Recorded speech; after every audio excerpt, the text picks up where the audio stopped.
ওসমান হাদি ভাইয়ের অবশ্যই আমরা বিচার চাই। ভাইয়ের কথাগুলো শুনেন, ভাই কি বলে গেছে। গুলি করার আগ পর্যন্ত কোনো কিছুটা আমাদের গায়ে লাগে না, যতক্ষণ না পর্যন্ত বুকে বা মাথায় গুলি চলবে ততক্ষণ পর্যন্ত আমরা কোনো স্ট্রাগল মনে করি না, এবং এক্সট্রা কোনো সিকিউরিটি লাগবে না।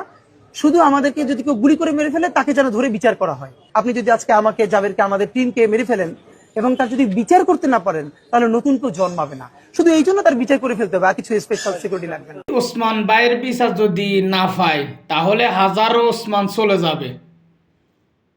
আমরা বিচার চাই।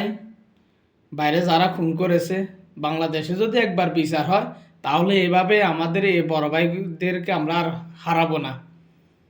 যদি বাংলাদেশে বিচার যদি না হয় হাজারো ওসমান চলে যাবে। আমি আবারও বলতেছি, ওসমান ভাই বিচার যেন হয়।